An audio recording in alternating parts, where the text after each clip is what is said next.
Alright, so I wanted to cover a creation topic. Got my creation tie on. So, the Shroud of Turin.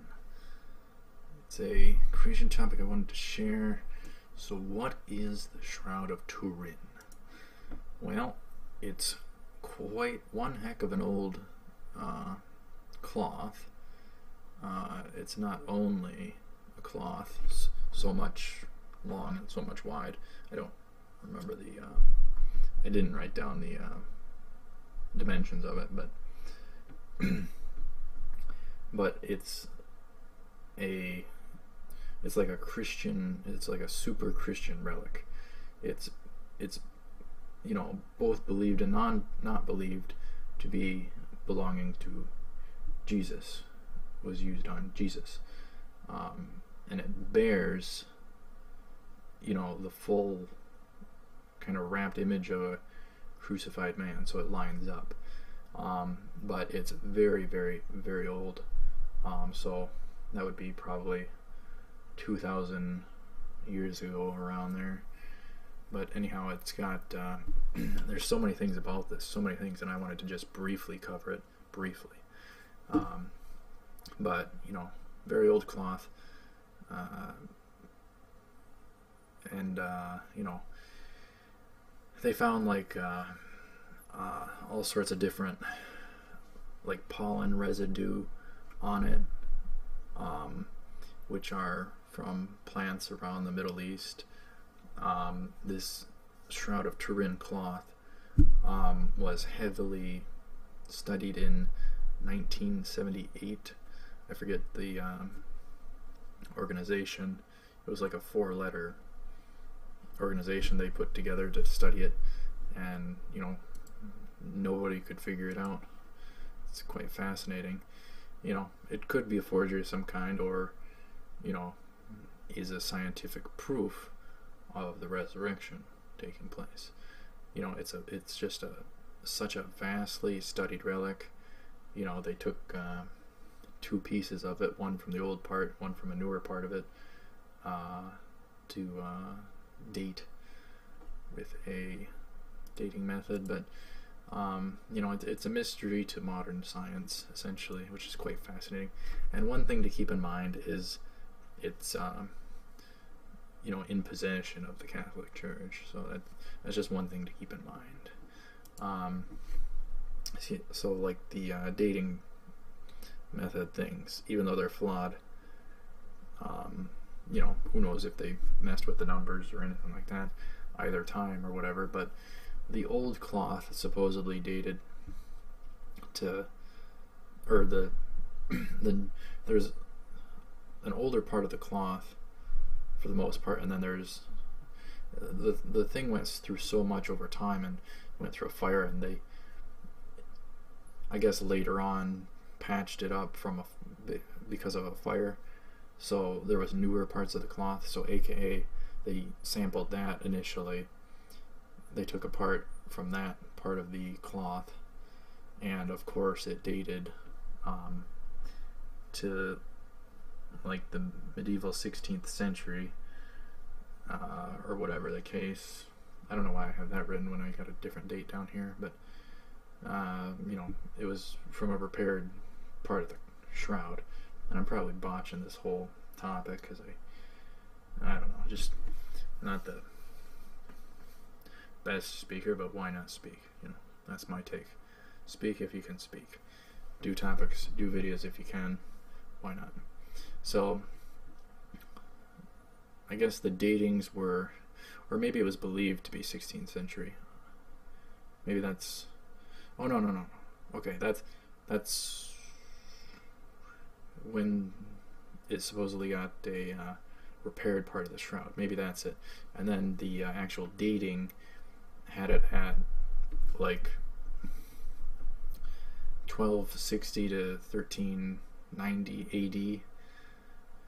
And the, you know, old cloth was repaired with new cloth, so that would certainly throw the number from what it more towards where it should have been. And then some degree later time on, because that faced criticism of how they went about it. They redated the thing based upon whatever dating method, and based upon a new sample, which was from the old part of the cloth. So the old part of the cloth dated from around 280 BC to 220 AD. So that's within range. But once again, keep in mind the numbers might have been messed with, or anything, or the dating method might be skewered, or whatever the case, the numbers might have got skewered on purpose. I don't know. It dated more old in consistency with it belonging to Jesus on that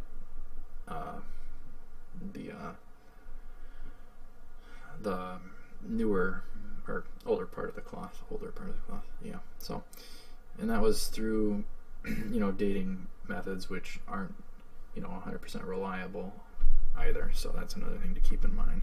It's dating methods. So more details.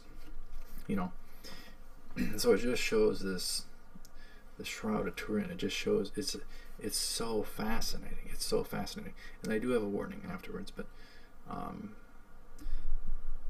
it shows this just absolutely bloodied, crucified image of a man.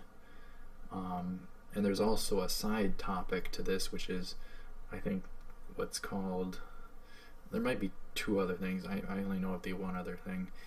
And I think that it might just be the two things. So there's the Shroud of Turin, which is the cloth, the big cloth, and then there's something called the Sudarium of Oviedo, which is supposedly the head covering thing, and they kind of tie together as topics. But anyhow, back to the shroud.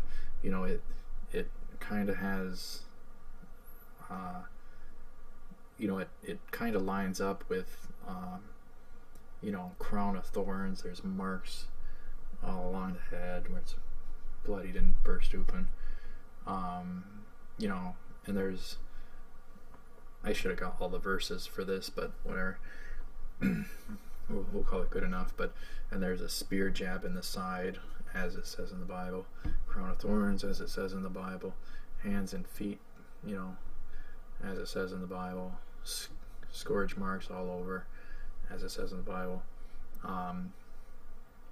Even though this could have been any other, it could have been possibly some other crucified man from way back then, but it's absolutely amazing if this was preserved by God as a temporary evidence and relic to mankind after the resurrection. It's absolutely fascinating to ponder something like that. So we may be looking essentially at Jesus himself, which is just beyond words, beyond neat to have something like that, which might be the case. It's very fascinating. But I want to do a warning with this. There's this, and there's like the NDE topic, near-death experiences, and with both, there's something about it. It's very alluring. It's very attractive. Maybe too much. I don't know. But the thing is, it's such a very neat and exciting thing. And my last known thought to myself is, that it's the real deal. But I can't know for certain if it is or not. But my worry and concern about it is that, it's a physical prop thing.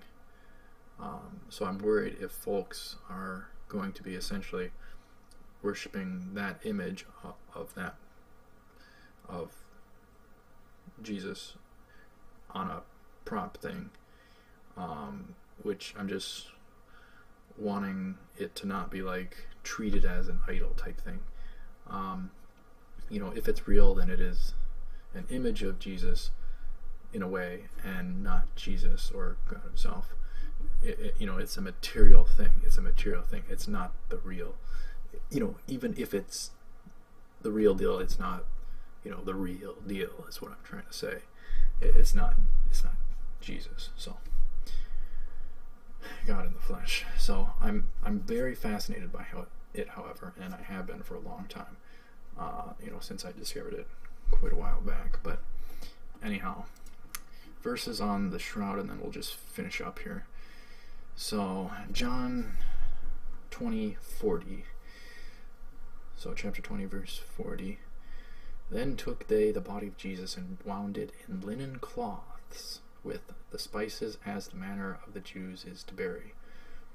And now verse 41. Now in the place where he was crucified there was a garden, and in the garden a new sepulchre, wherein was never man laid, yet laid in there. So verse 42.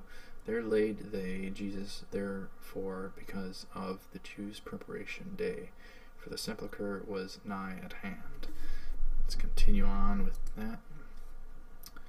John 20, I guess verses 1 through 5, I guess, and continuing on later after that. So this is now the regarding the headpiece, and this is all King James. I dig King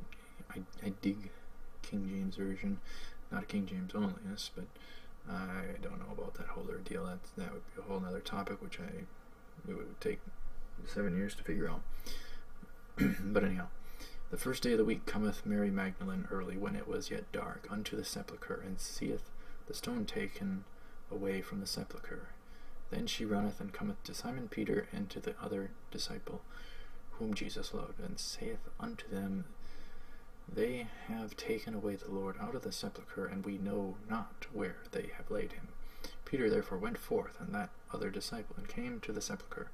So they ran both together, and the other disciple did outrun Peter, and came first to the sepulchre.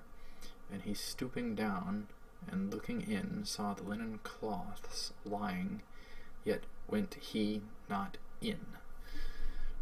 So the body gone, the cloths remain.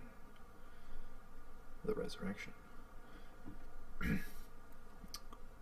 And the previous slide I was talking about the linen cloths. The linen cloths are mentioned. The linen cloths are mentioned again here. Alright, so continuing on with John 20, we're going from verse 6 to 10 now. Then cometh Simon Peter following him, and went into the sepulchre, and seeth the linen cloths lie. Cloths, multiple. And the napkin that was about his head, Sudarium of Oviedo, supposedly, what we know, what it's known as now, supposedly, not lying with the linen cloths, but wrapped together in a place by itself. Then went in also that other disciple which came first to the sepulchre, and he saw and believed. For as yet they knew not the scripture, that he must rise again from the dead. Then the disciples went away again unto their own home. So essentially, it's just a fascinating topic. It's a fascinating topic, and it's one to probably look a whole heck of a lot more into later on someday, but it's just fascinating, and I want to do something fairly brief topic about it. So, essentially it's such a fascinating topic, but my one concern about it is, don't be worshiping the image of it, the material thing of it, just God himself. That's my concern. So I'll end with Romans 1:25, which is relevant to my concern.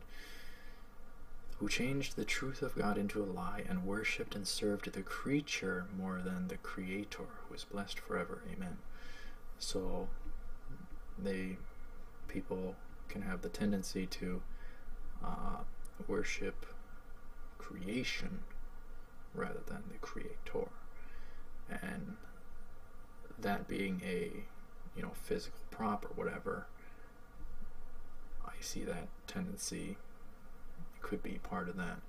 So, anyhow, that's this topic wrapped up. The Shroud of Turin. How fascinating.